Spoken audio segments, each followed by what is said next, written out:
What's up, everybody? Welcome back to another non-gamers well, certainly lapsed gamers in the case of Scott here.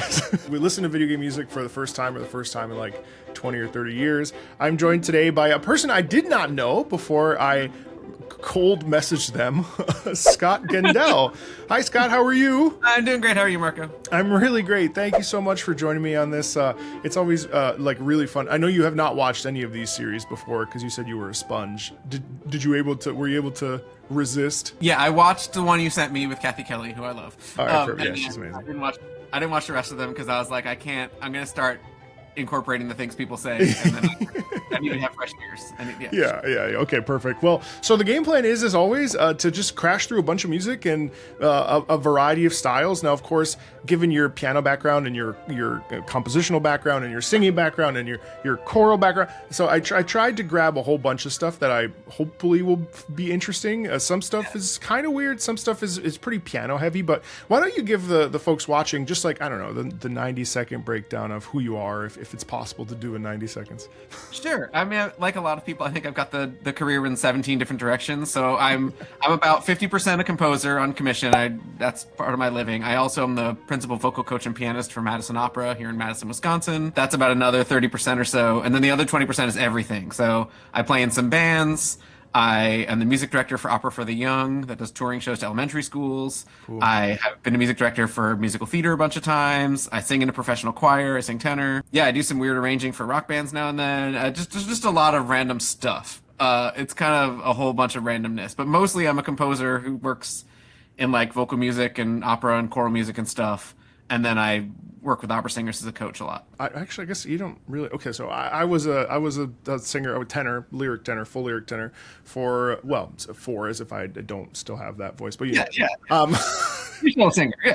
For like 14 years I was actively doing it, and I when I was doing the young artist circuit, I had the unfortunate displeasure of really singing a lot of music. It was funny. I remember we did a piece, and then like we were doing a tour of La Boheme like the subsequent week. I remember going up to the B flats in the piece, and I felt like I was like cutting glass on my vocal cords. But then when it got to Boheme, and I was like, oh, this is like lyrical singing.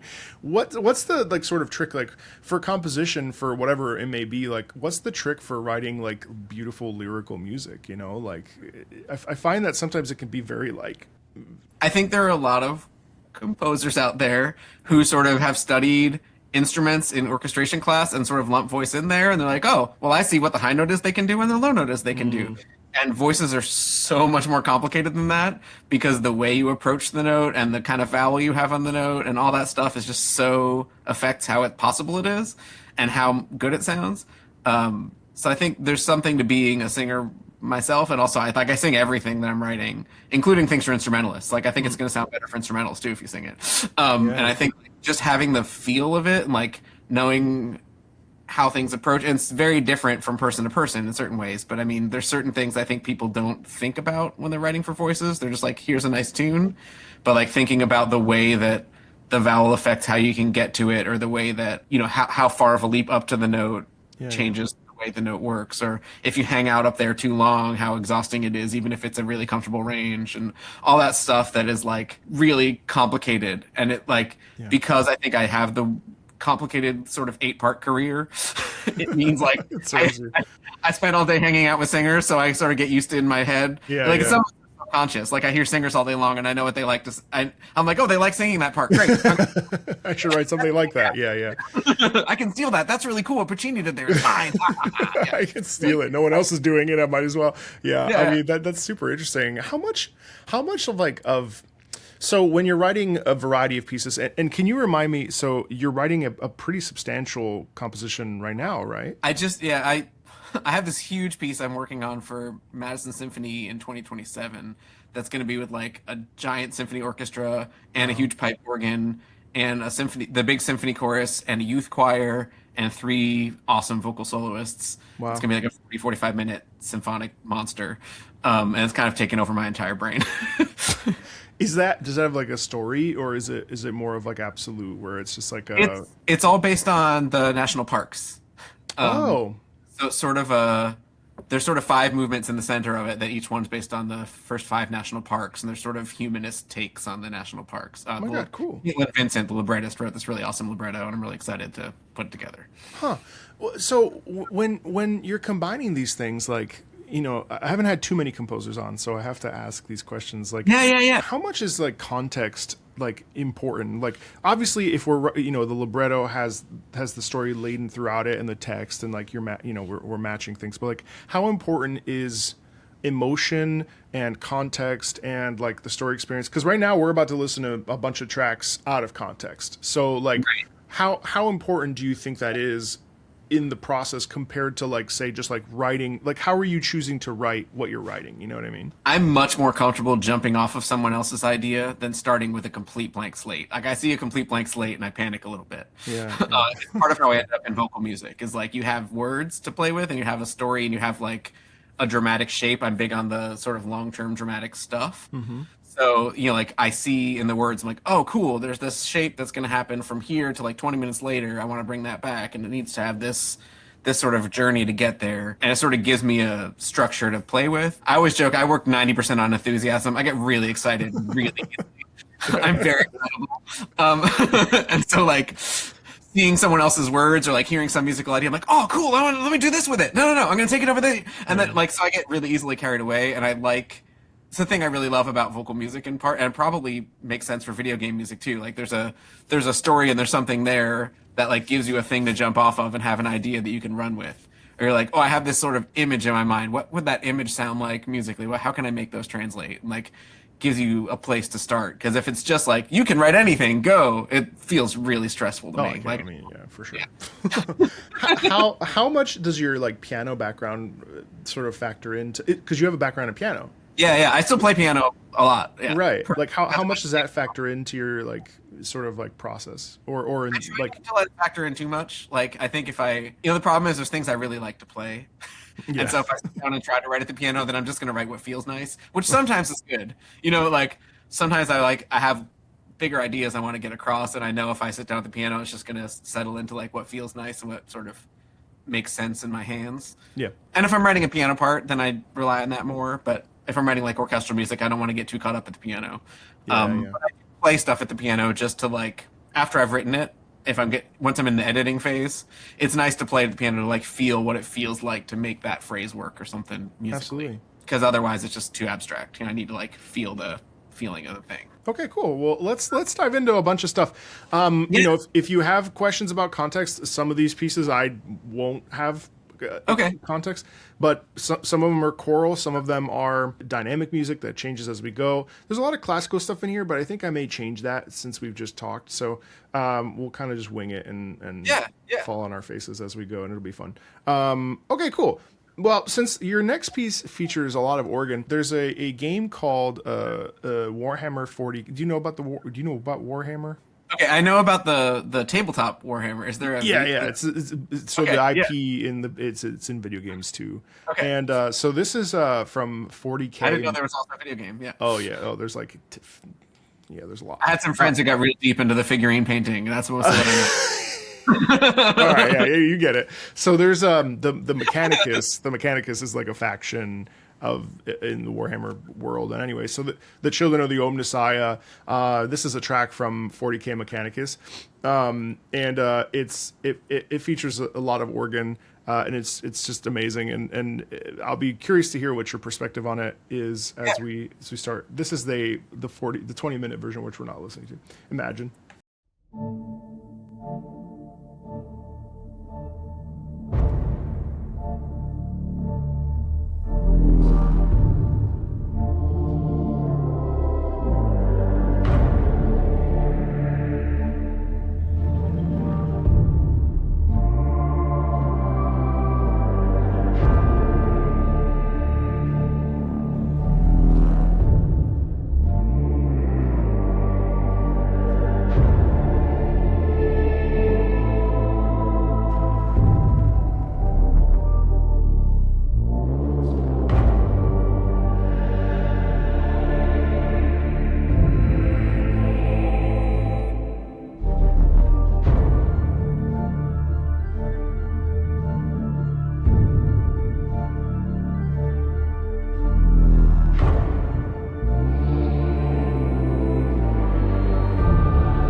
love all the distorted things sort of like creeping in and messing it up. That's my favorite part. Like I love that that bass line is like sliding around and then like overloading the amp for a second. It's like, Yeah.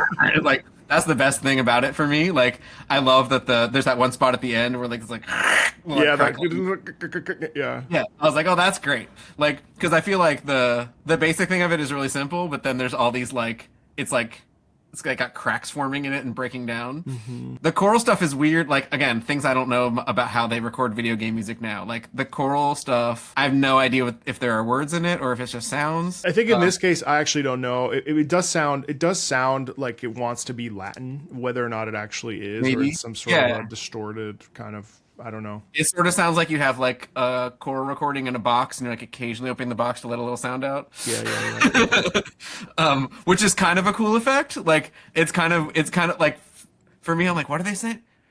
What are they? Of course. I'm like trying to lean in and hear it. But it's cool that it sounds like there's like a weird solo soprano sound that like sneaks out for like 2 syllables and then goes away. And I'm like, what just happened? Where was that? It must be interesting for you because you don't really get to. I mean, how much because of the like where you're placing, the experience for listeners. Like for instance, for the symphony, like we're not really at a point where we can create sort of distortion in a live performance, right? Or can you? Right. Can you? Or I mean, I suppose you can. I mean, there's like acoustic effects you can do that are kind of like that. Yeah.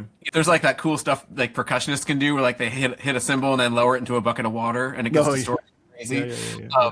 There's like things you ask the cello to like press too hard and it like makes the string sort of like there are distortion like effects, but it's really cool. Like I love recordings where like there's just something a little off about it. Like I think it's one of the cool things you can do with recorded music that doesn't necessarily work as well with live music is like those bits of distortion and like messed up effects like that. Do you get to do like recorded like album stuff or is it mostly live? I haven't done much of it. I'm working on one with a friend in California, sort of long distance, where she has done a lot of really cool recording stuff and sort of more the sort of I don't know what you call. She calls it haunted chamber pop. It's like okay, like weird goth rock. Complicated with like violins and strange sounds and distortion and all kinds of things. I mean, fun. She plays violin and theremin professionally and does cool stuff, and does like crazy distortion effects. And I'm doing the like normaler part of it where I'm arranging things and like making choral arrangements and sort of percussion arrangements for the thing. And then she's going to mess with it and do all the cool distortion stuff I don't know how to do. So I've worked a little bit in that world, but like I don't really do that part because I think that part's awesome and I have no idea how it works. do you feel like there's like certain limitations with like live or with the like strictly orchestral sort of writing that I don't think gets in the way, obviously, because you can still tell a beautiful story without any of the crunch and stuff. But do you feel like there's some certain inherent limitations that you have to work around if you want to for what you want to produce? I think any music you're working on, it has like limitations, and that's helpful. That's true. Yeah. It's like nice to have a set of parameters to work with. Sometimes I occasionally teach high school composers, and like sometimes if they're writing on like software, if they're like just working in Logic or something, or if they're just working in notation software, then using the playback, like they're not thinking about what humans can do. Oh, well, true, yeah. And for something like this, like I think some of the stuff you don't have to think about what humans can do, right? You can write things that are completely impossible to do and have electronic realization of it. That sounds awesome. I think I tend to work more in the world of like I want to like work with what humans can do because I love the sort of expressive things humans bring to the game. But it does like there are the limitations of what you can write because what humans can play, and also like certain things you're like, well, that a human could play it, but also they're going to be so worried about getting it right, they're not going to get to like be expressive with it. Sure. There's all that kind of stuff, but I think like there's also something really cool, which is not my realm of like writing the things that sound awesome because they're completely impossible and also amazing. Like I think that's true. Some of the electronic music stuff or some of the like things people do with virtual orchestras that don't exist in real orchestras are really cool. Like it's just not something I know how to do at all. Like it's not my realm. I mean, it really is interesting, speaking with you and how, because I live very much in a digital landscape these days when it comes, well, we all do, but at least in the terms of music, like in some ways, video game music, which is just music and just in a specific setting, but it's like video game music is able to sometimes push the boundary for like what's what's possible. And I think like in my years, my 14 years of performance, like I didn't really. I never really thought about it. Like I never thought about the fact that there's this like bevy of composers that are. I love your cat, by the way. I have 3 of them. They're probably going to bother. I actually just saw a video. They like to be stretched. I didn't know this, but you can literally. It was a short. You can literally take their upper arms and just lift them up, and they go. Oh, that's nice. Yeah, I know. Anyway, I don't think you let me. Unrelated, but I want to show you something. This was not originally on my list, but so there's a composer, Akira Yamaoka. In horror games, there's a lot of sort of just the stuff that can be done. I just want to play you something just so you can hear it. I'm really unfamiliar with anything vaguely involving horror because my wife. Perfect. My wife will not watch any horror, anything. She's like, absolutely not. So I never watch it. Yeah.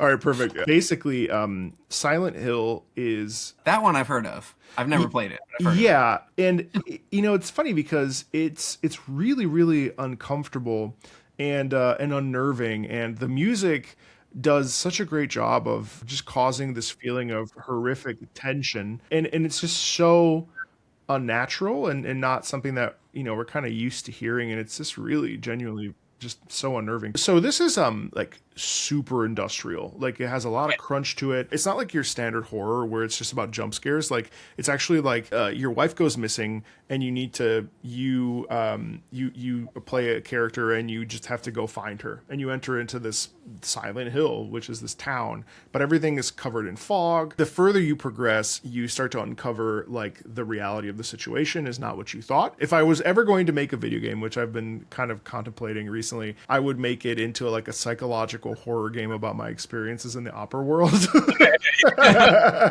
Like I would have like a monster with just mouths to represent like singing intonation and whatever, and like but I was inspired by this game because it's not that there are jump scares, but it's genuinely unnerving because like you see like the decay of the world around you as you get closer to the truth, and it deals with like trauma. It's amazing. If you're ever like I need to play a horror video game, I would Silent Hill 2 remake. Okay. But anyway, so this is I played anything remotely related to a horror video game was on my Commodore 64. I played a lot of Maniac Mansion.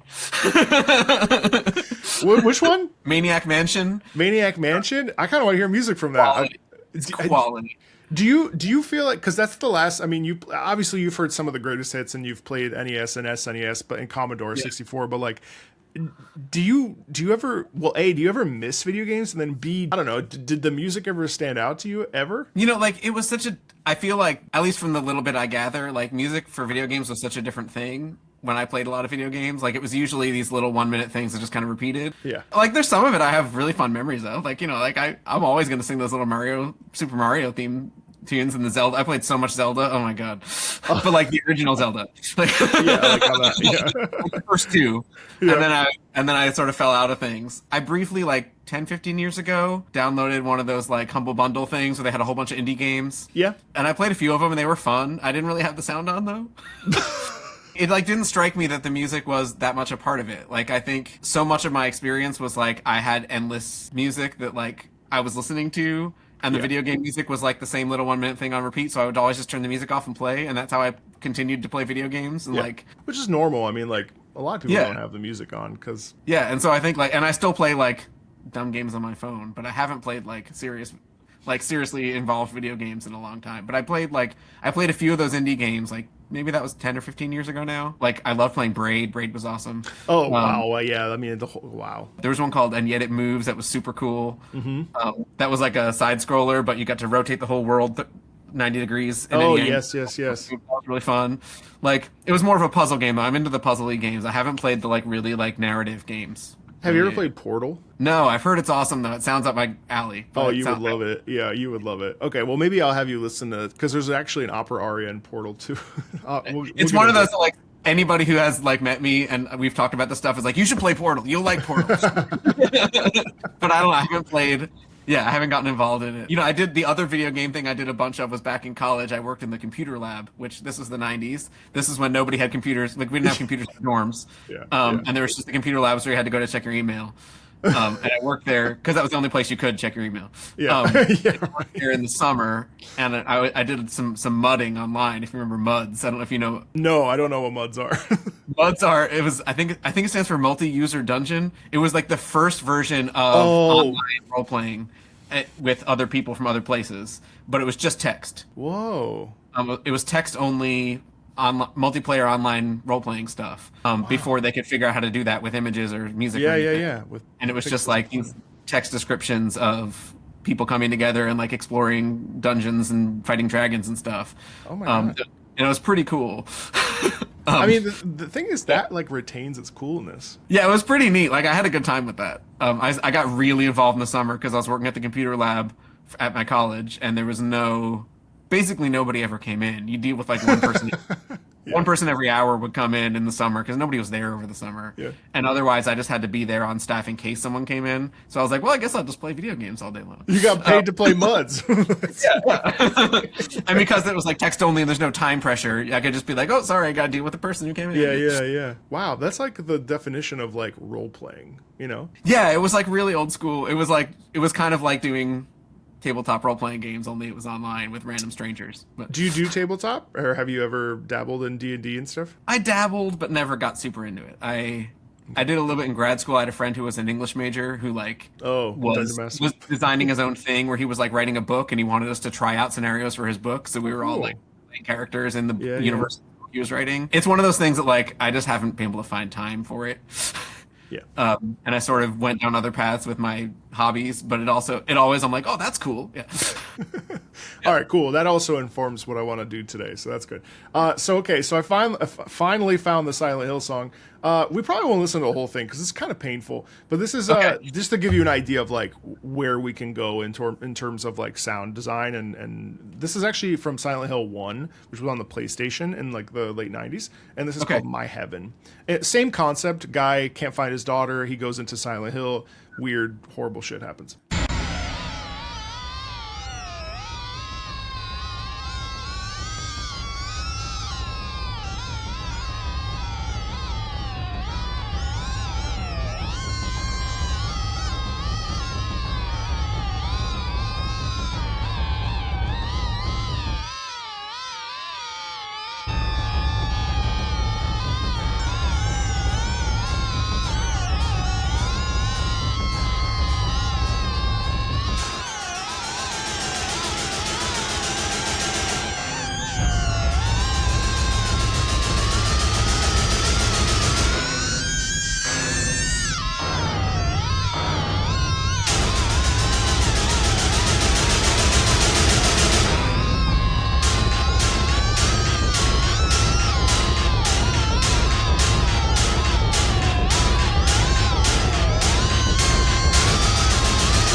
Stop there just because the drone is it's obnoxious. Yeah. Yeah, it is a little like obnoxious. I appreciate the effect, but also it's obnoxious. Well, what do you think of that? It's interesting because you were talking about dramatic stuff. Like I think it's like all tension and no release. Yeah. Right? Which is like if I was playing the game and that came on, like I don't know if I would be able to keep the sound on, to be honest. Like it's one of those where like I appreciate the effect and also I'm like that's so annoying I can't do it.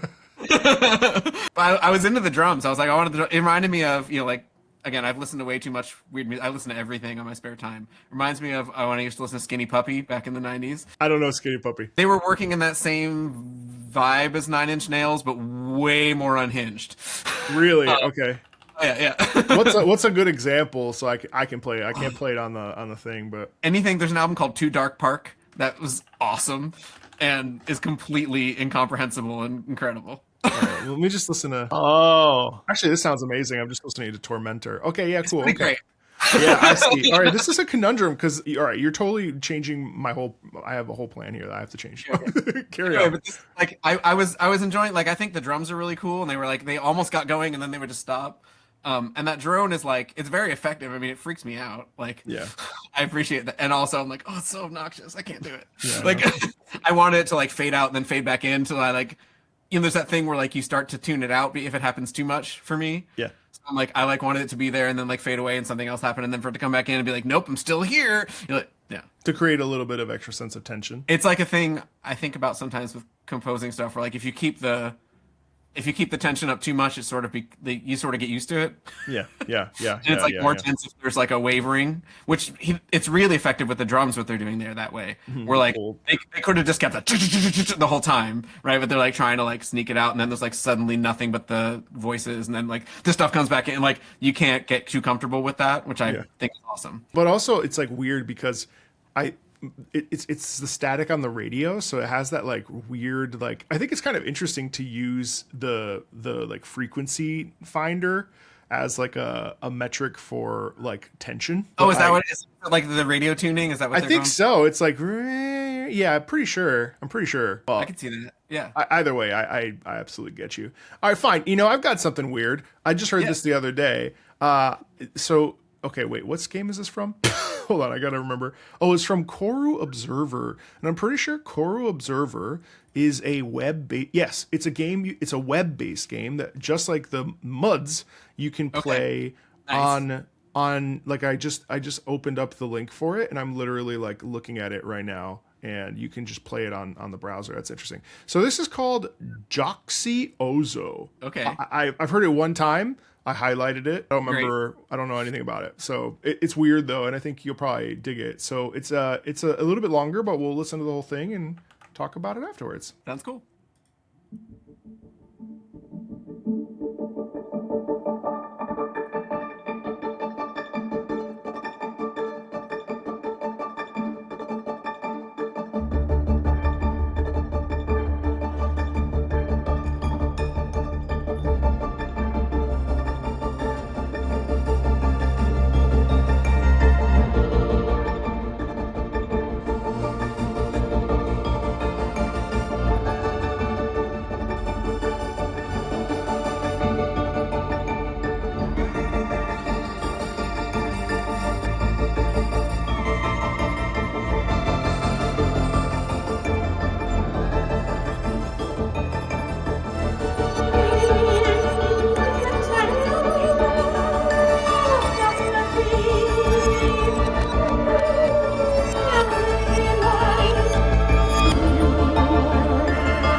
like that one. That one really works for me. When it started, there was this sort of pulsing rhythm that felt very like, it reminded me of that orchestral stuff where like the whole, had like this like very sort of like, felt kind of like listening to like romantic oratorio or something. That was really cool. And then it sort of just like blurred in this really cool way when it came back in, where like suddenly I had no idea what the time signature was or what the was, and there's some really interesting harmonies going on in there that were a little unexpected that I was really digging. And there's that one crazy moment where suddenly like they took the entire sound of everything and like fragmented it into little bits, and then brought in something more consistent under the fragmented bits, and I was like, ooh, that's really cool. Like it was cool studio trickery going on there that I was really into. Like I'm sometimes really impatient, like I sometimes have a short attention span. And like there was a really cool, sometimes I really love the sounds of like electronic music or like house music or dance music or whatever, but like it's too repetitive for me and I get bored. Just listen to it. It's meant for moving. If you're out at a club, that's great. Like if you're just listening to it, I'm like, I can't do it. I get too bored. But this is like has some of those vibes, but then the harmonies and everything were changing so much that I was never tuning out, which is really cool. I was really into it. Yeah, you know, that literally is the second time I've heard it. And you know what it reminded me of? God, there was this really wacky singer. Oh my God, I can't remember his name, but it actually like it scared me. I don't know if it's the guy that, oh no, no, no window, oh, no, no, no, no, no. Yeah, oh God, I can't remember. There was a random tenor that I once upon a time heard who literally like his outfit, I think it was a German tenor, like kind of Klaus Nomi? Yes. I know who you're talking about now. Klaus Nomi, right? Yes. Yes. This guy freaked me out so bad, Scott. Yes. This guy scared me so bad. And I don't think what's weird is that Klaus Nomi was actually like not necessarily a bad singer in retrospect. No. But he's scary. Weird, yeah. It's real weird. I like the weird stuff, but it's real weird. Yeah, no, this has like a weird, but there's something very like, I think what I was really getting into with this is there's something like super like organic and like soothing about the sound. Yeah. And then every time you get like a little too soothed about it, it like, they like pull the rug out from under it. Yeah. Not in like a violent way, just in like oh, you thought you were getting comfortable, let's mess with it over here, which is really cool. It's weird how we can create ethereal qualities in different ways, whether it's like, you know, the use of beautiful strings or a harp, or then you can also have it like this, where it has a sort of like transcendental, almost like otherworldly. There's something about the like different time scales at once that I'm fascinated by that this does really well. Yeah. Where there's like really, really fast. This is like really, really fast thing, but it's being used to it like changing at this glacially slow rate, even though it's really fast. So it has this weird like simultaneous fast and push slow and pull. Yeah. That I'm really fascinated by, and I think this does a really cool job with it. Where like it feels like exciting fast music, but also it's really stretched out at the same time. And it like my brain doesn't quite know what to. Yeah, you can't pinpoint there, which is kind of cool about it. All right, well, I gotta change my whole plan up here, Scott. This is great. Gosh, okay, what should I do next? I like everything. I can tell, but like I wanna like show you like what's out here, you know, because it's cool. Yeah. What is that from? It's literally from a game called Corru.Observer that you could play on your browser. Okay, and like, is that character on the screen of the thing? Is that I got no idea. Okay, yeah. I have no idea. Okay, well, you played a lot of Zelda in the late 80s, early 90s? Late 80s, early 90s is when I played all my Zelda, yeah. All right, perfect. All right, that's good actually. So let's wind it back a little bit. So here's an iteration. This is Strophic, Ballad of the Goddess. So there is a game, Skyward Sword, came out on the Nintendo Switch. Or no, it came out on the Wii. Yeah, and you could use the motion controls to hit but then they remade it for the Switch and they removed the motion controls. It's fine. Anyway, the Switch 2 is the latest iteration of the Nintendo consoles. I don't know how up to date you are with. I know about the Switch, but I didn't know there was a different Switch. Yeah, now there's a Switch 2. Anyway, so it's a really nice, simple piece that, you know, perspective on as an older school. I'm not calling you old, but an older. Yeah, you can call me old. No, I'm 38. I'm 48, so I got a little bit of time on there. Okay, yeah. Just a slightly different. What's it called? Gen? Is that Gen X? Yeah, I'm pretty. I'm towards the beginning of Gen X, but I'm still. I think I'm pretty solidly Gen X. Word. Okay. So this is Ballad of the Goddess, which, if I recall, hold on, chat, don't get mad at me. It's oh yeah, it's the reverse of the Zelda lullaby. Okay. Yeah. So let's check that out.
Nice. Yeah. I mean, that's just like good wholesome fun. Yeah. Yeah, yeah.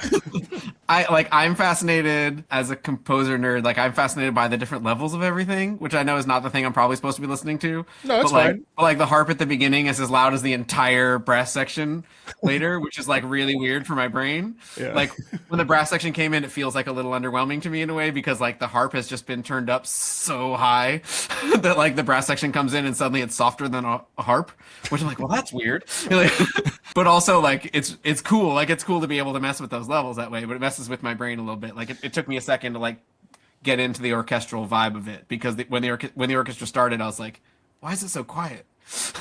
Oh yeah, that's so interesting. Well, it's because of the recording, the mixing, right?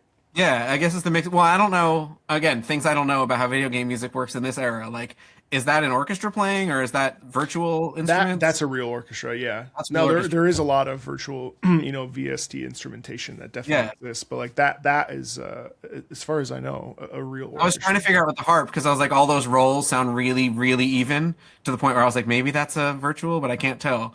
Like, Let me look it up. I mean, first of all, I mean, the tune is awesome. I mean, I'm into the Yeah. tune. Catchy. Yeah. I love the big brass build at the end. I'm super into it. Like, I'm like, yeah, that gets me pumped. I want to like go fight stuff with a sword. Absolutely. Is simple necessarily a bad thing? No, not at all. I'm super game for it. Like part of why I started tuning out video game music is because it was so repetitive, and like like I think it's cool that now there are these things where it's like 20 minutes long because then I would probably not need to tune it out. But I think like there's like that's a catchy tune. It's got like there were like cool little differences. There's a little B section with a little oboe solo. I was really into the little oboe solo. I was like that little oboe solo is my favorite part. There's some really cool brass stuff right at the end where they were like right at the bottom that was like sort of low brass business. I don't exactly know what's going on, but it was really cool. Had a little bit of that like channeling John Williams vibes. So I was like, yeah, let's channel John Williams. We're doing a big exciting Why not? ending. I know. A distinction that I see sometimes that kind of like makes me a little grumpy is like, so we've got classical music, obviously the umbrella term, and then of course the time period. But then obviously then we have film and video game music, and we have these little like silos. And do you think that film music or like game music is like this is not a gotcha question, but I'm genuinely asking like. Is it odd that there's this perspective? And I don't know if it's me, but like there's this little slight hint of like, well, film music is not the same as classical music, and like you've got the complexity of Mahler, therefore film music could never possibly. Do you think that, first of all, do you think that that still exists in the industry, and then do you think that that's legitimate? I think it exists less now, Yeah. but I think it still exists. There's a level of control you have to give up to be someone who writes film and video game music, right? Like if the one time I wrote film music, I was like, oh, cool, there's this 5-minute scene. I'm going to track it with this 5-minute cue. It's going to be awesome. And they were like, great, we're going to use these 10 seconds of it and put it on a loop. And then we're going to like, you know what I mean? Like, and then we're going to take this part and we're going to distort it for this. And they like just totally changed what I did, but took what I had as like raw material. Yeah. Oh, yeah. And I think that's a lot of the way that unless you're famous, I think that's a lot of the way that film and video game music often works, where like a composer's providing sort of this raw material for the sound designer to sort of run with. And I don't think that makes it lesser. Like, I think that's a collaborative relationship, just like putting on an opera is a collaborative relationship with a director and a composer, you know, like all that stuff. I don't think that makes it less music, but it means like the shaping of a dramatic arc is something that probably isn't the composer's job if you're working in film and video game music. That's someone else's job. Well, it certainly depends on the, yeah, like I have a buddy who used to work at a larger game company, and they, you know, he would write a piece, and then, you know, they would go through and someone's listening to it. Oh, can we change this, and this? And so it becomes more about the product and less about like the production of it, you know? So, I mean, I think that's sometimes. Like, right. I don't think it always is that way, but I think like that's, like when I dabbled a little bit in film stuff, I was like, ooh, that's not going to play to my strengths. Like I'm really interested in creating the big dramatic arc and like the dramatic storytelling bit. And I don't know, maybe now it's different, but like when I was dabbling in it 15, 20 years ago, that's not something I get to do in this world. In this world, I just provide like some cool soundscapes and then somebody else does the dramatic shaping with it. Yeah. And so I think there's still that like a bit of a divide there. And it's like, and so much of it involves digital, like knowing how to use computers. like I know how to use like very specific things on the computer. Like I know how to do my like music notation and my other stuff, and I can do some button mashing in Logic to like make something vaguely work as a recorded piece, but not like actually the digital manipulation that would be required for me to like submit a cue to be used as video game music. And so I think there's like a separate set of skills, but I think like young composers, younger than me, who are in school now, a lot of them get into orchestral music because of video games, and a lot of them get into things because of and films too. Like that's where they're coming from, and that's what they're really interested in. And I think those barriers are getting less and less between the things. And I do like, you know, anecdotally, I know sort of old guard composers who had like a different name that they were writing some video game music under because it was a way to make more money. You know, who were like, they were like, well, I'm not going to be seen as serious in my like among my like rich people wearing tuxedos who need to pay me money to commission if they know that I'm doing this video game stuff, but I'm going to have this other name where I write some video game music. Isn't it the end of like Tar? I think I talked about this with Kathy Kelly in one of the 3 episodes that she came on, but it was like at the end of Tar, like I forget, well, I guess her name, I forget the full name of the. I didn't actually see that movie. I didn't either, but I really rarely watch. Like Whiplash was enough of a reminder of what it was actually like sometimes. So I was like, I think I'm good with it. We started watching Kalos the other day, and I was like, no, I'm. I haven't watched that either. Yeah. I'm good, but yeah, I think at the end of Tar, she's like a classical conductor and does all the major symphony orchestras or whatever, and then she ends up like at the end they give her a gig like doing like a video game music concert, and I don't know if it's supposed to be like a good thing or a bad thing, but like, you know, it's like that's your punishment basically. It's it's an amazing thing how I think it's like one of these unspoken things where it's like, you know, I've been listening to a lot of Chopin nocturnes in the car, and I've been trying to assess like where I'm at with my own relationship, because I've been doing this. I mean, I've been a gamer since I was 7, and like that's how I even got into classical music and so on and so forth. Where are the distinctions, and is a Chopin nocturne more meaningful to me than a beautiful piano work from a video game? I mean, I think like there's a little bit more complexity in the way that it's composed, but I don't necessarily think that the emotion felt is largely the same.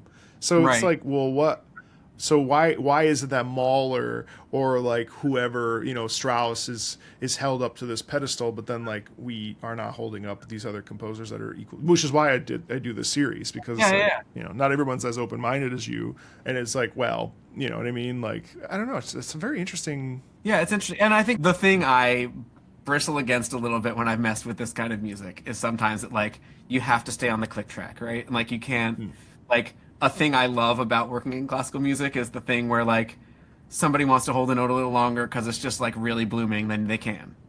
Yeah. The click when you're track. playing piano, Right. you can just like stretch a moment because it feels good right at that time. And like video game music is hard for me because it has to stay in time with the thing. But I don't know if it always has to now. Like I think like it seems like some of the stuff that's happening now is like musicians in a room making music, and then they just figure that out how to fit it with the thing more than it's like this has to be exactly on this click where the beat stays steady and you can't be expressive within it. One of the huge problems and something I also, I like the phrase bristle against, because so video game music concerts tend to have the visual. Have you been to one ever or seen one? I haven't been to a video. I've been to one of the like where the orchestra plays with a movie, which is kind of a similar thing. Yeah. Ones. So it's kind of similar where the conductor is like, 3, 2, 1, and then they cue, and it's kind of. I actually really dislike that so I'm a little bit unorthodox, and I think because of my background in classical music and sort of like learning music. I mean, video game music concerts are becoming incredibly popular right now, and there's a whole like production value that goes into it that's really astounding. They sell out everywhere, and it's like kind of mind-blowing actually. But we over-rely on the visual aspects of video games because of the interactive medium and the fact that we need the visuals. And one of the things that I have always tried to do on this particular channel is to really look at music for its own sake and be like, well, okay, but like, how's the music itself? It kind of sucks that like you can't stretch out a note because it feels good, because you have to follow a click track and a movie. Right.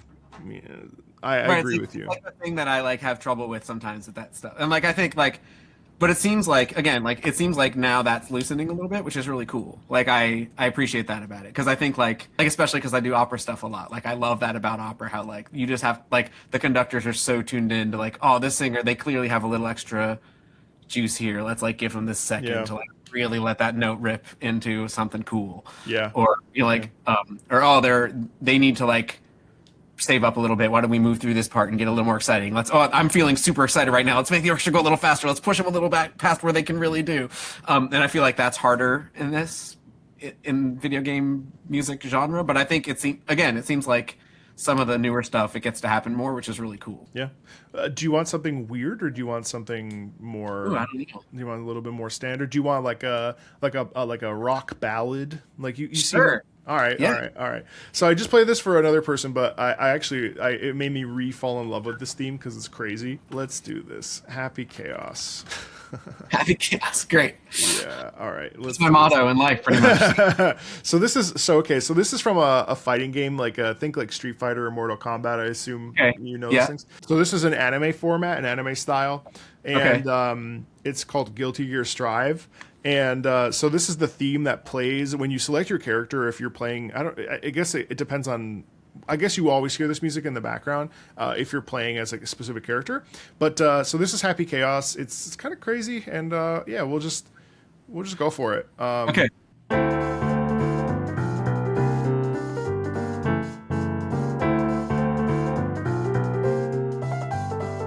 It took me 10 years to find the answer to something I forgot about it in 2 seconds.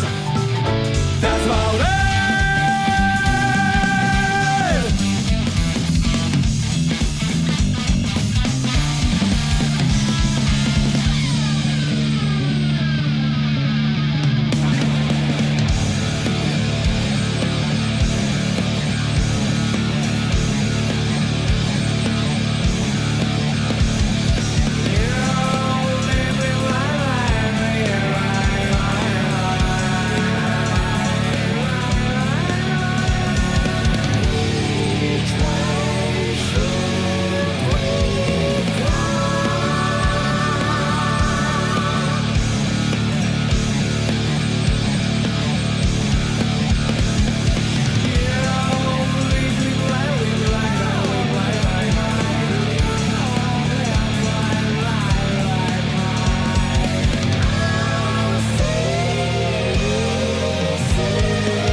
make of me, and that army will be born. The truth is not always real. I don't want any conclusions. I drift tonight, carried by the waves. I will just be a black sea.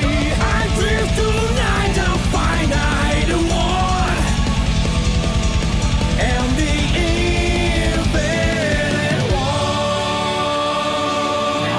one. Can you hear it? The pulses of the living. The ironic rhythm is a grand orchestra. It's never the same tone. Who wants to stop this? There can be. When the violent storm is over, blue sky is more beautiful than ever. Told you. You see, I want that, I want that, that's all I want. I drift tonight by the waves, I'll just be a black sea. I drift tonight, please don't stop the flow. I drift tonight with wandering just. I will be a vast universe. I drift tonight, a finite world. The finite one and the infinite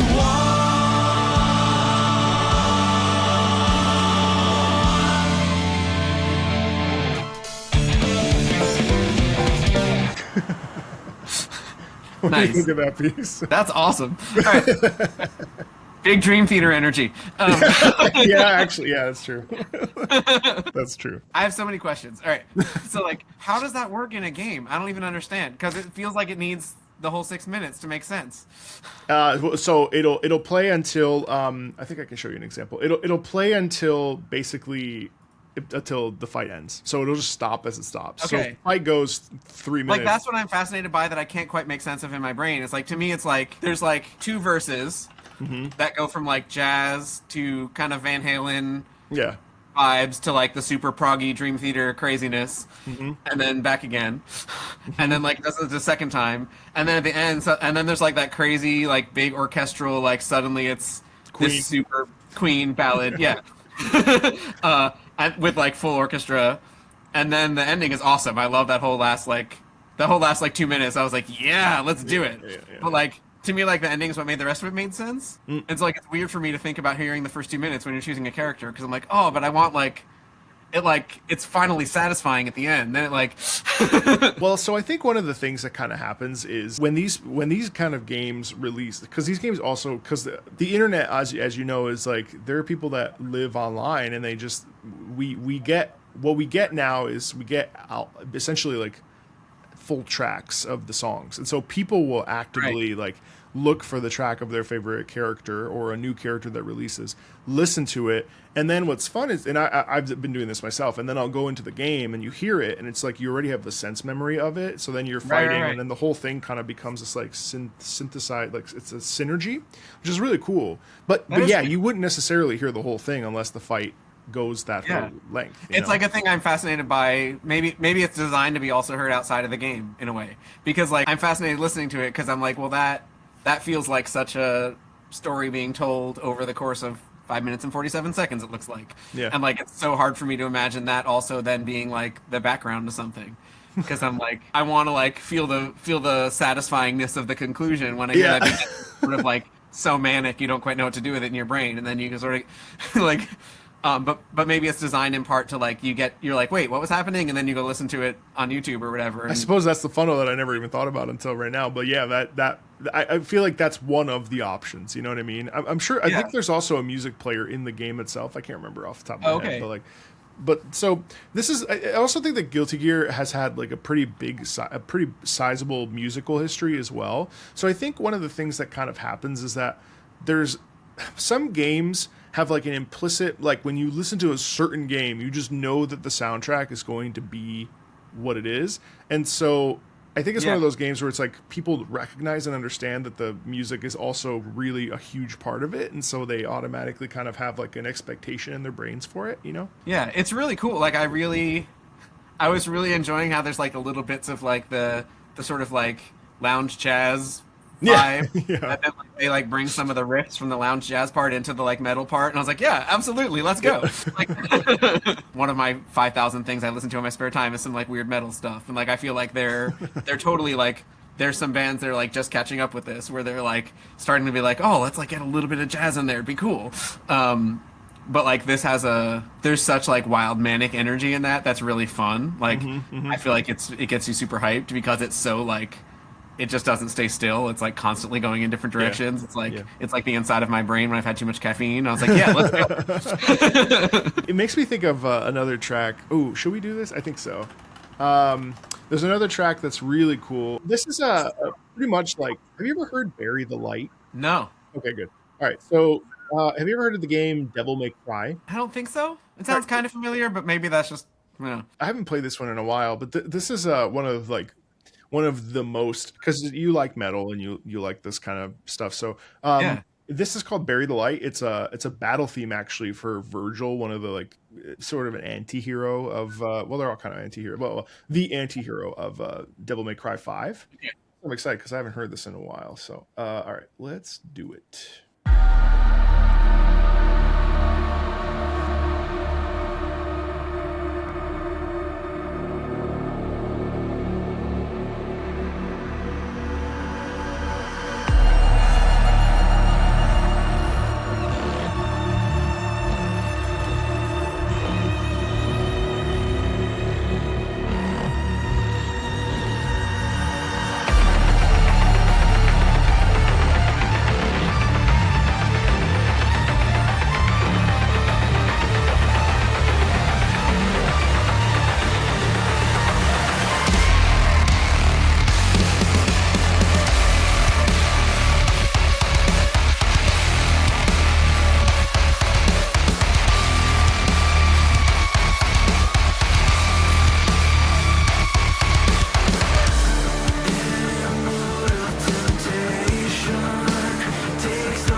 flag thrown and keep on repeat. A derelict of dark summoned from the ashes. The puppet master congregates all the masses, pulling strings, twisting minds as blades hit. You want this power, then come try and take it.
So a bit of a journey there.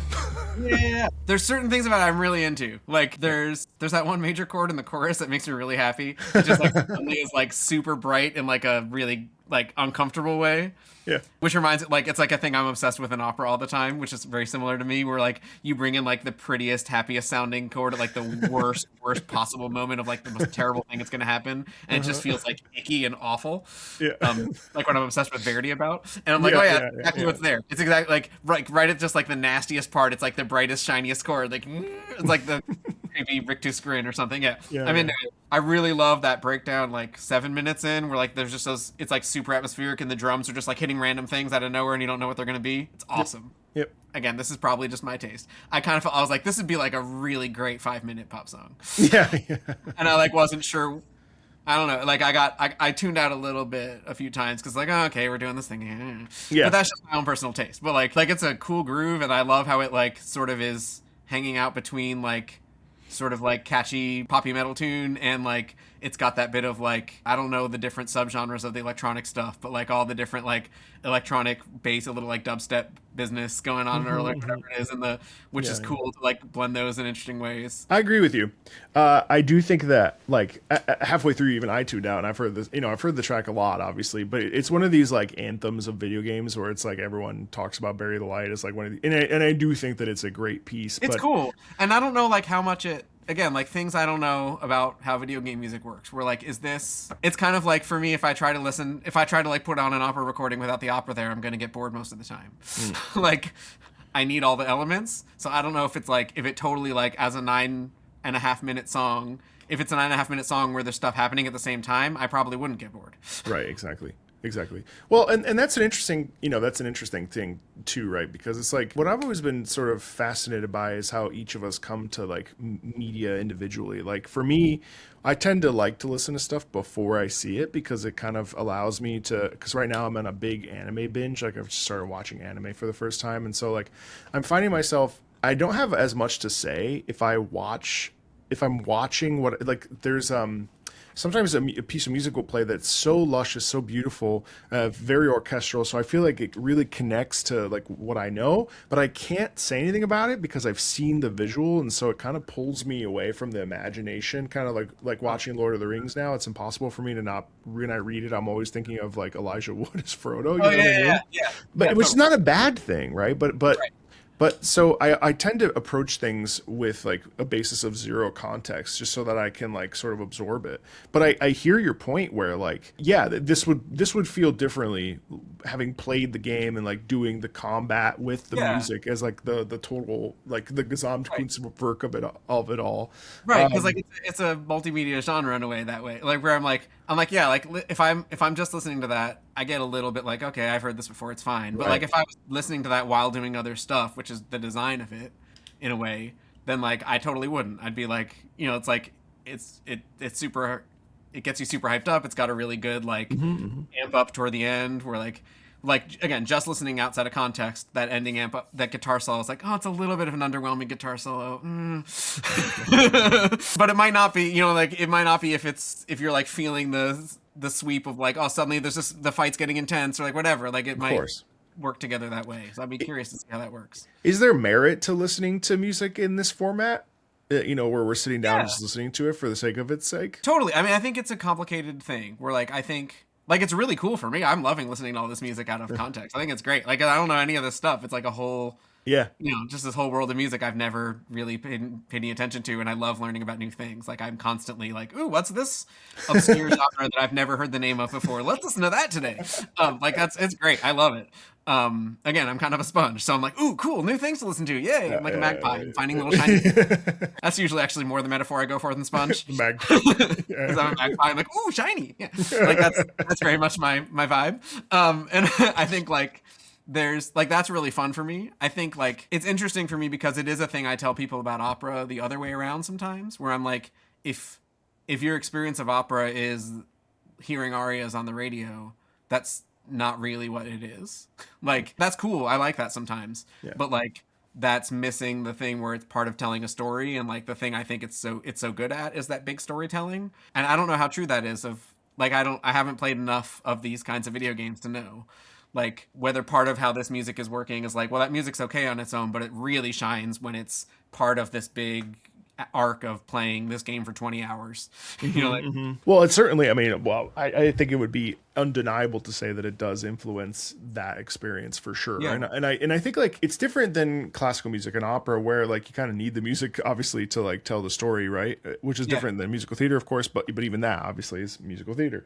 But like I find that more often than not, players don't necessarily, they'll either like something but not be able to fully articulate why they like it, or they don't even pay attention. And so the goal really is to be like, let's give it its flowers. Let's listen to it for its own sake. Let's talk about it from an emotional perspective, not even breaking down the chords and all that stuff. Like, and this is maybe why it moves you. And then you can go back and reapply the context and be like, oh, wow, I really get how like this is a synergistic experience to that. But it's interesting because I love different time scales in this. Like again, like a thing that a lot of this stuff you're playing for me seems to do is like the thing where suddenly the beat is at like triple time, or suddenly like there's like a lot of shifts of like suddenly things really amp up to another gear, which makes me think of like my NES video game music from my childhood, which was like really basic, but like the thing it would always do is like, oh, you're running out of time, now we like speed up the like and like shouting music that in there to me, where like there's still like that element of like, oh, here things are getting super intense, the drums are going to go twice as fast, let's go, like which I think is cool about like this is such a different style, but it still has some of that vibe to me, which is exciting. There's a cool track that I heard not too long ago, and this takes two of like like just some of the most wonderful of American composers, Darren Korb and Austin Wintory, both have their own successes in their own games and their friends, and so they decided to come together. And for this game, Hades 2, they decided to take like sort of Austin's orchestral writing with Darren's sort of guitar sort of. Darren kind of does all of it. You know, it's very interesting, and this is actually cool because this is going to be as noted. So as we watch, you can follow along with Austin's all the different instrumentation and stuff. So this is Olympus Aflame. I actually don't have the context for this particular piece, but I've heard it once before, and it's really something.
It's a great groove, like super into the groove of it. It's really interesting, like structure wise. It's basically just like the same thing over and over again, but with slightly different colors every time. Yeah. Which is interesting. Like it's cool that like it just like keeps slightly changing color and slightly changing feel, but it's basically just that same groove with the same chords. You know, I mean, same ish chords. Yeah. But it's kind of cool to like create just a circular thing that can keep slightly changing color and slightly changing which instrument's doing what. It's weird for me, again, like things that are weird for me as someone who works mostly with acoustic instruments, where there's like these constant like bring in some crazy instrument for like a 3-second thing that doesn't actually matter. Like I don't quite know what to do with it. There's that one moment where I don't even know what instrument that was. Yeah, I don't know either. There's like a little, if I looked really closely at the screen for a second, because it had like a written in text that said something like miraculously in tune wiggles. And I was like, well, this must be a hard instrument to play in tune, but I don't even know what it is. It played for like 5 seconds and sounded awesome and then went away, which is like really weird for me, because I'm like, well, you don't hire a player to play this crazy thing and then you only use them for 5 seconds. Like, what's that about? It's cool to have all those different sounds coming in. I will admit, again, I have a composer brain. I'm always like, yeah. That's why I brought it. There's a bunch of stuff where like we had that guitar entrance. The second the guitar came in, I was like, heck yeah, bring in the guitar. And then it just disappears. It plays like one note and then it's just gone for a minute. And I was like, well, come on, you just made a good entrance. Use it. And then it sort of came back later and I was like, okay, now you're doing something. But I felt like the guitar never really got to be the focus, which was sort of interesting. Like, except for the entrance. Like the entrance was so guitar. I was like, yeah, guitar chord, do it. And then it just sort of disappeared. Which was really weird for me. I don't know. I was like, come on, do something with the guitar. Now you brought it in. I think that's so fair. It reminds me a lot of like a bolero, you know, like where it kind of, I think bolero kind of eventually, obviously it's a different kind of build because this is sort of this like circular thing. Yeah, it's interesting. Also on a really nerdy whatever point, like whatever snare drum sound they were using was really not working for me. It's like, it had like really cheesy synth snare vibes. I don't know what it was. It had like way too much. I don't know. It sounded like the default when I'm messing around in Sibelius or whatever. And I was like, oh, it's just, I don't know. It's not something. It kept pulling me out of the thing a little bit because every time the snare drum came in, I was like, Well, you know, I wonder again. Like, I wonder too. Like, I actually don't know the context for this particular piece, and so I tend to wonder like how much of it is if the sort of rotational kind of quality is not there. You know, because there's something happening. And so, well, in with this game, there's always movement. And so you're constantly like, you know, dotting about on the map, trying to kill the enemies. And maybe it's a boss theme. I don't know. But it's interesting. The hypnotic quality of it. Like, I think it's kind of cool the way the sort of hypnotic repetition where like it's a little different every time. Looking at the music was cool because there'd just be like random extra beats thrown in places that aren't really that audible to me. It just like keeps you a little disoriented. Yeah. And I'm like, well, that's cool. I like that. Like, it's got this like constant sense of slight disorientation, even though it's circular. That was really cool. I like the like weird hand claps that are everywhere. It makes it feel like they're doing some sort of like slightly hip hop beat thing, or like a little 808s, or like it's got like a little bit of this like old school beat making thing happening at the same time as it's got this orchestral, sort of vaguely Middle Eastern sounding. Yeah. Yeah. It's a cool mix of things. Like, I like the blend going there. And yeah, the circularness of it, like, it doesn't bother me actually in this because it keeps changing. It's like a circular thing that like just feels a little disoriented, where like it's constantly repeating, but you're not exactly sure when it's going to land in the repeat because it's in 7, but then there's all these little extra beats thrown in, or little skip beats, or little. Yeah, it's weird. It's interesting. Do you like the piece, like, as a standalone piece? I like parts of it, but I'm a little frustrated by it. Like, there's no. I like the feel of it a lot. I think it's a cool combination of things. Like, it's got this sort of feel that's in between like 4 different things and sounds like something else that I can't quite place, which is really cool. And there's a few places where like a little bit of a longer melody gets going, and that makes me happy. Like, a few places where there's like a cool little like long notes melody happening on top of the thing that I like the counterpoint there. I don't know. I'm frustrated by the things that come in for 3 seconds and go away. It like really it really messes with my brain. There's like a synthesizer thing that keeps coming in, and I'm like, oh, that's cool, but then it never it just sort of comes in for a second and goes away, and I don't know why it's there other than it sounds kind of cool. Which I guess it sounds kind of cool is not a terrible reason. But like, It's think about valid, like the yeah. potential of bringing in a new sound that I'm like, ooh, new sound. What are we gonna do with it? And then it doesn't. Yeah. Really, that's sort of frustrating for me. No, I feel that. It reminds me a little bit of Act 2 of Nozze, where, you know, you get that beautiful da-dee-da-dee-da-da-da-da, marching. Oh yeah. And then it goes away, and then they get like the most glorious piece of music for like 25 measures. And It's then like the just- best. Yeah, it's like the best, Yeah. and then it's gone. Yeah. Yeah, and then it's gone, and it's interesting how, like, I guess in some ways, you know, the like sort of the pulling of those individual instruments is I guess something that's uniquely video games, because you're right, you wouldn't necessarily be able to do that in like a live performance where I suppose you could, but like, I mean, People get really mad at you. Like people are like, well, I'm not going to play this piece now because I have to hire a player on this obscure Greek instrument or whatever it is. I think that's what that was. Like, I'm going to hire a player to do that, and they're going to come in and play for 15 seconds, and then we're going to have to pay all this money to hire them. So we're never going to do that. And I don't know if they hired somebody for this soundtrack, and maybe they play yeah, elsewhere. it did, yeah. Or, yeah, like, I mean, they probably, I assume, play in other queues for the same video game. I'm but- sure, yeah. And maybe that would feel different, but like maybe that's a callback to something that happens in another spot. I don't know. Yeah. But just listening to it as a standalone piece, or like the guitar is really weird for me because that power chord where it entered, I was like, yeah, let's go, bring in the power chord. And then like it totally just went away after that. I was like, oh, come on.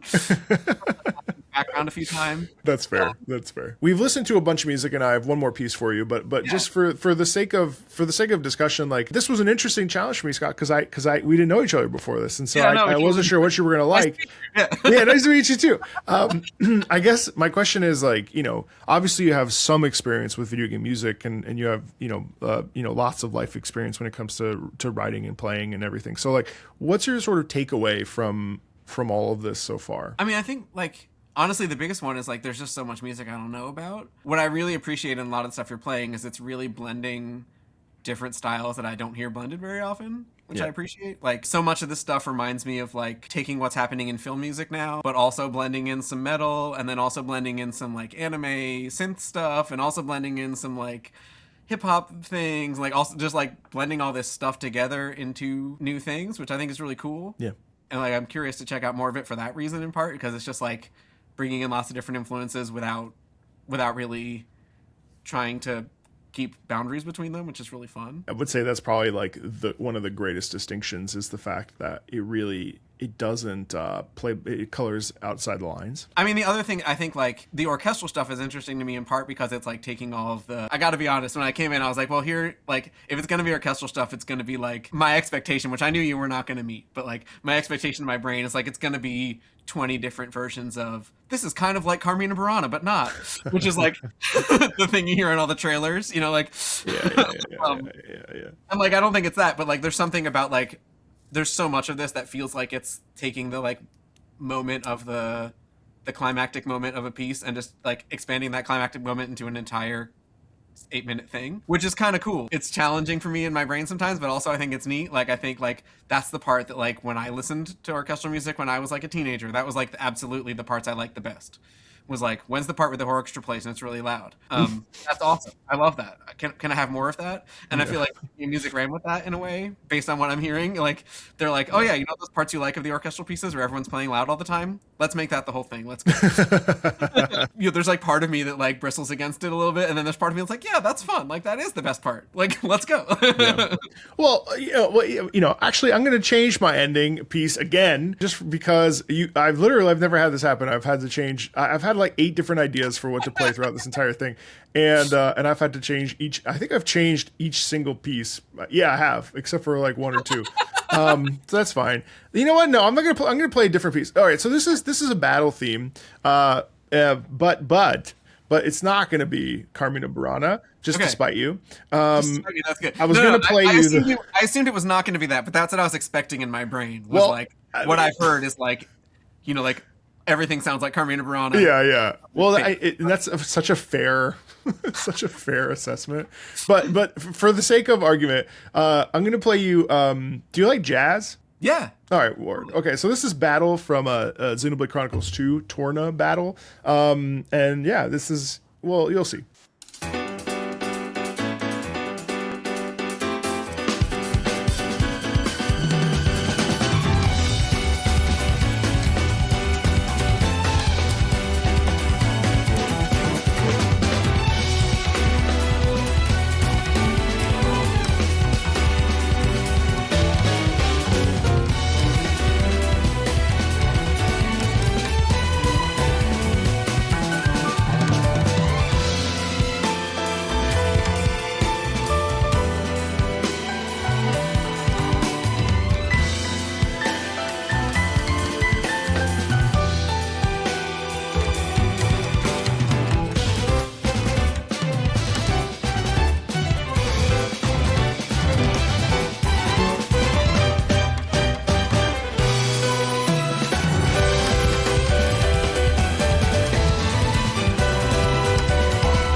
slightly different.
I really like that part at the end where the strings are doing some weird sort of like atonal thing. It's kind of like and the violins in there is super cool. Yeah, bass playing, quality bass playing. I was really in all the bass solos in there. There are a bunch of little bass licks sort of just like sneaking in. It's so good. No, that's cool. It's got like it's interesting because like it's sort of got a jazz sound, but then it's also kind of structured like a Japanese pop song or something. Yeah. It's got like with the strings, it sort of has like James Bond theme vibes to me. Yeah. Where there's like the like long string melody on top of the really sort of fast jazz stuff. It kind of has some of that feel. Yep. So it's cool. It's got like a neat combination of things where like it's sort of a pop song, but it's got all these, especially toward the end there where it like went into like improv. I was like, oh yeah, we're like really doing some jazz moments here. Because at the beginning I was like, well, it's kind of got like jazz sound, but it's using it to make a pop song. It really did have some cool improv going here and there, and I was into that. I mean, so you know, we've listened to a good chunk. Unfortunately, you know, we didn't get to any of the like pure classical pieces that I had originally brought and stuff. But like, what's I mean, do you think that this is the beginning of a new exploration for you for video game music? I mean, I'll check out some stuff. I don't know how to start is the part of the problem. Like, this is, yeah, I know it's a lot. It's nice to have like a helpful intro this way. A guide. There's just like decades of stuff I don't know. Maybe this sounds ridiculous, but like I feel like because, as I was saying earlier, I'm the person who's always telling people for opera, like, don't just listen to it. You got to like experience the whole thing. Like, I feel like I'd rather feel what it's like to feel that music in the moment, but also I probably don't have time to have a video game habit at this point. Well, we can make time, Scott. I'll tell you what to get. I have too many hobbies I'm interested in already. It's a challenge. I know, just teasing. No, but like I kind of wish I had room. Like sometimes maybe one of these days I'll get back to it because like I want to experience the whole thing in a way. Like I feel like I've gotten half the experience, but like, and it's like a cool experience, but like I want to experience what that's like when you're playing. But also last time I tried to play, I was your classic old person where I was like, oh, there's so many buttons now. There's so many buttons. There is 1, 2, 3, 4, 5, 6, 7, 8, 9. There's 9 buttons. Yeah, I can't do 9 buttons. Like I grew up on the Jersey Shore. I spent all my weekends in the arcade playing arcade consoles. Like that's where I really gamed. And so there's like 2 buttons max, maybe 3. 4 technically, theoretically. Now there's 6 on those too because it's high kick, low kick, middle kick. Yeah, I know. Yeah, like once we got up to 4, I was like, oh, I don't know about that's 4. And I've been phased out. There are a bunch of games that had 1 button and a joystick, and then you're done. True. And like that was what I grew up playing, and so like I haven't quite. Which is weird because I play piano, so I have 10 fingers that I can. But like, it's like too much multitasking for my head. I don't know what. Like I haven't come up in the like I haven't slowly built up the skills to the point where I tried a new game and I was like, oh no, like the only newer game I've played is Mario Kart because I'm like, well, that I can do. Yeah. Well, I mean, yeah. Fair. I respect that. I respect that. Well, listen. I mean, either way, you know, I'm glad that I was able to sort of give you a new primer, even though you already had one, you know, years ago. No, I'm really curious about checking out some more of this stuff. Like, I think there are more different things than I was expecting. Yeah, more different styles and different feels than I knew there were gonna be. I'll give you my listen to playlist, which has thousands of songs, and you can filter through it at your leisure. Yeah. All right. That'd be awesome. And thank you everybody for joining us. I hope you enjoyed this episode, and we'll talk to you later. See ya. Bye guys. Take care.